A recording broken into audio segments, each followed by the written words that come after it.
ఓం శ్రీమాత్రే నమః. నమస్కారం అండి. ఎలా ఉన్నారు అందరూ? బాగున్నారా?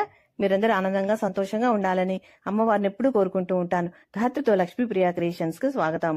ఈ రోజు కూడా ఒక మంచి వీడియోతో వచ్చేసాను. కార్తీక మాసం 5వ రోజు పంచమి. ఈ రోజు నిషిద్ధాహారము, పులుపుతో కూడుకున్నది.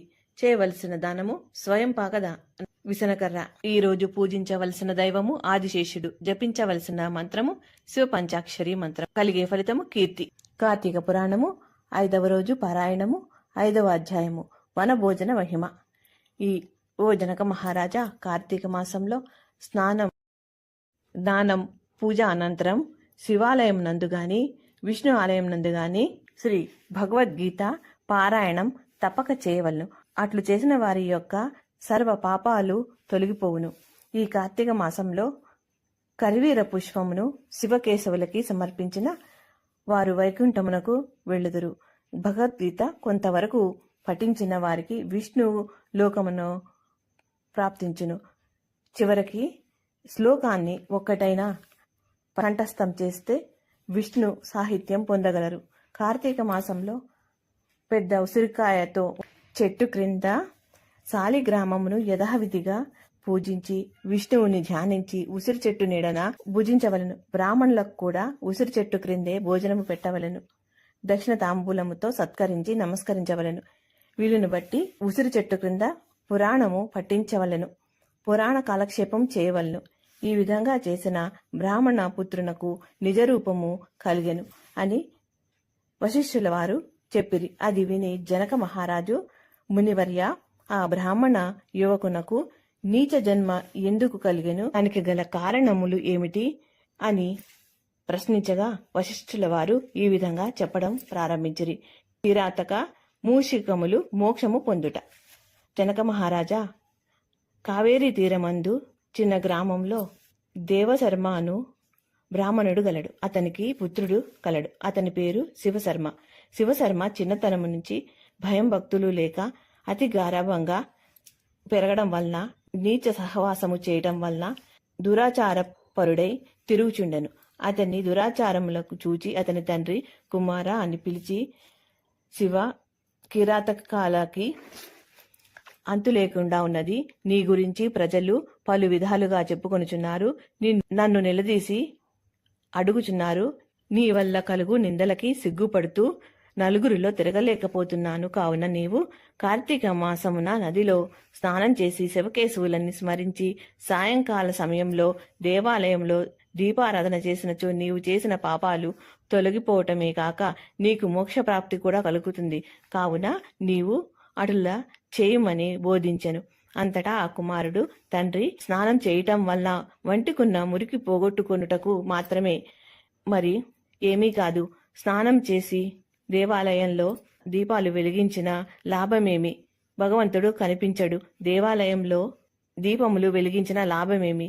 వాటిని ఇంట్లోనే పెట్టుట మంచిది కదా అని వ్యతిరేకార్థముతో పెడసరంగా సమాధానం చెప్పాను.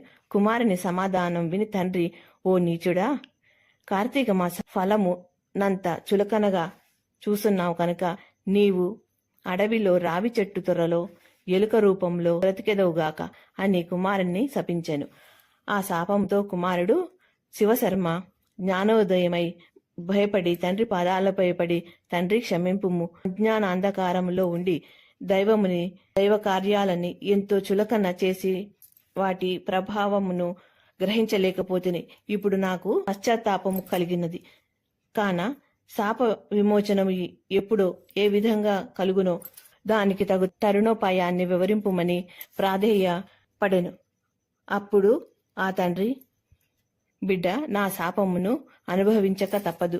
మూషికము అయి పడి ఉండగా నీకు ఎప్పుడైతే కార్తీక మహత్యము వినగలవో అప్పుడు నీకు పూర్వ దేహ స్థితి కలిగి మోక్షము పొందెదవు అని కుమారుని ఊరడించెను.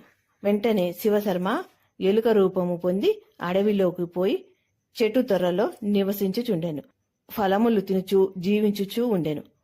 ఆ అడవి కావేరీ నది తీరం సమీపంలో ఉండటం చేత నదీ స్నానానికి వెళ్లేవారు అక్కడ పెద్ద వటవృక్షం క్రింద సేద తీరి లోకాభిరామాయణం చర్చించుకొని నదికి పోయేవారు.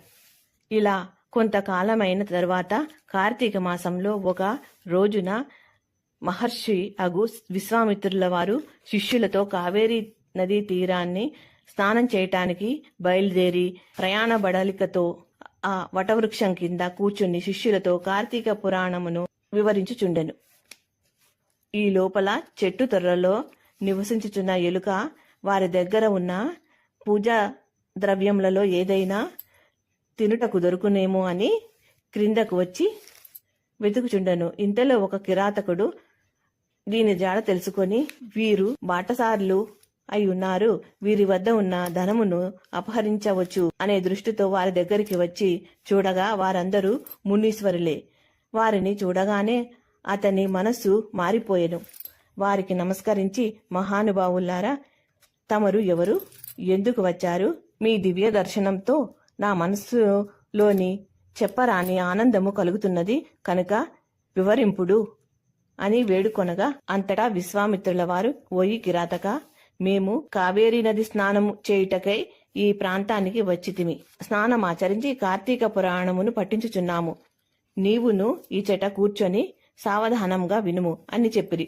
అంతటా కిరాతకుడు కార్తీక మహత్యమును శ్రద్ధగా ఆలకించుచు ఉండగా తన వెనుకటి జన్మను వృత్తాంతమంతయు జ్ఞాపకము వచ్చినది. పురాణ శ్రవణము విన్న తర్వాత వారికి నమస్కరించి తన పల్లెకి వెళ్లిపోయాను. అలాగే ఆహారము కోసము చెట్టు తొర్రలో నుంచి మొదట దాగి ఉన్న ఎలుక కూడా పురాణమంతా విన్నది. ఎలుకకి కూడా తన వెనుకటి జన్మ రూపము పొంది మునీశ్వరులకు ధన్యవాదాలు తెలుపుకొని, తమరి దయవల్ల నేను కూడా మూషిక రూపము నుండి విముక్తుడనైతిని అని తన వృత్తాంతము అంతయు చెప్పి వెడలిపోయాను. కనుక ఓ జనక మహారాజా, ఇహలోకములో సిరి సంపదలు, పరలోకములో మోక్షము కొరకు తప్పక కార్తీక పురాణము చదవవలెను, ఇతరులకు వినిపించవలెను. ఇట్లు స్కాంద పురాణాంతర్గత వశిష్ట ప్రోక్త కార్తీక మాహత్యమందలి 5వ అధ్యాయము 5వ రోజు పారాయణము సమాప్తము. 6వ రోజు పారాయణంతో కలుసుకుందాం.